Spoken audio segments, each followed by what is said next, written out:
Halo teman-teman, lagi sedih ya? Ada yang lagi nangis ya? Gak apa-apa. Saya juga pernah terluka yang membuat saya sedih. Karena kata-kata juga oleh tingkah orang yang ada di sekitar hati dan hidup saya. Siapa sih yang gak pernah terluka?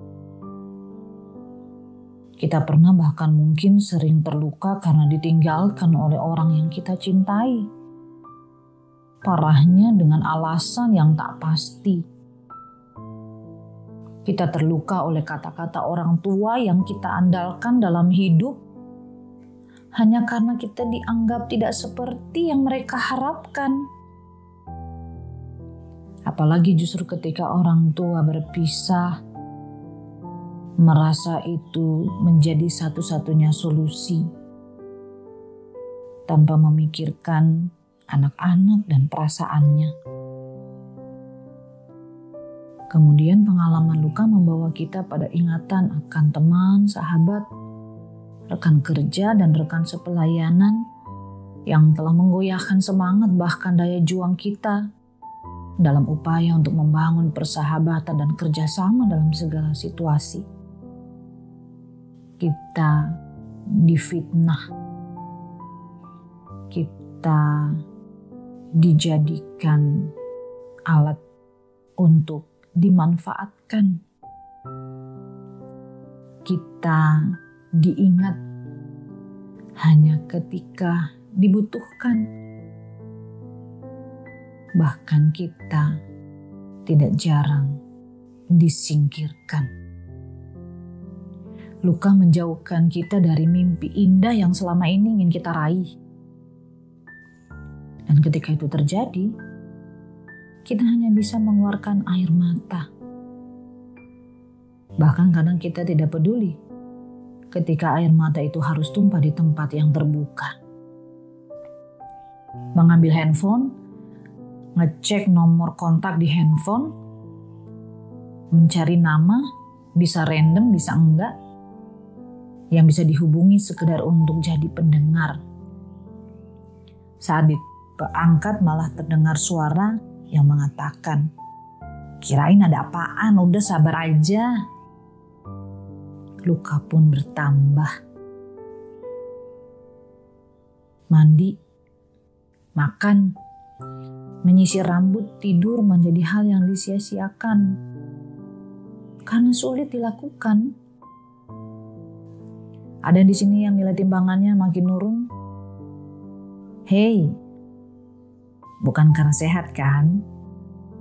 Tapi karena pikiran dan hati yang tersesat. Kita kemudian bertanya, aku salah apa? Mungkinkah aku pernah melukai sadar atau tidak sadar, sengaja atau tidak sengaja sehingga layak dilukai? Mengurung diri pun sering menjadi jalan terbaik saat diri merasa tidak baik. Tak lama suara berbisik, "Aku mau mati." Teman-teman, jika hal itu yang kamu rasakan dan alami saat ini, teduhkanlah hatimu. Dengarlah suara Tuhan melalui Yeskiel pasal 36 ayat 26 yang mengatakan, "Kamu akan kuberikan hati yang baru dan roh yang baru di dalam batinmu, dan aku akan menjauhkan dari tubuhmu hati yang keras, dan kuberikan kepadamu hati yang taat." Indah bukan? Tuhan siap mengganti hati kita yang luka dengan hati yang baru dan roh yang baru, yang menuntun kita untuk tidak mengeraskan diri dan hati dalam luka yang kita alami, baik karena ulah sendiri maupun karena yang lain. Tuhan hanya mau kita punya hati yang taat kepadanya, mengakui kasih dan kebaikannya yang selalu menuntun kita untuk memperoleh pengampunan dan pemulihan. Tuhan lebih dulu memberi hatinya dilukai karena kesalahan dan kecemaran kita, agar kita tidak lagi tersesat, bahkan menyia-nyiakan hidup yang dianugerahkannya. Teman-teman, kiranya cinta Tuhan cukup untuk membuat kita bangkit dari keterpurukan dan kesesatan. Jangan biarkan luka merintangi diri kita untuk meraih masa depan yang cerah. Biarlah dengan kekuatan dari Tuhan, luka yang kita alami saat ini membawa kita pada tujuan hidup yang benar dan lebih baik. Sehingga kita membuka harapan bagi banyak orang yang terluka di luar sana untuk tetap bertahan dan bangkit bersama dengan Tuhan yang tahu segala yang kita butuhkan. Keluarlah dari sarang kepedihan dan kecewamu, terbanglah bebas meraih impian yang tertunda karena luka.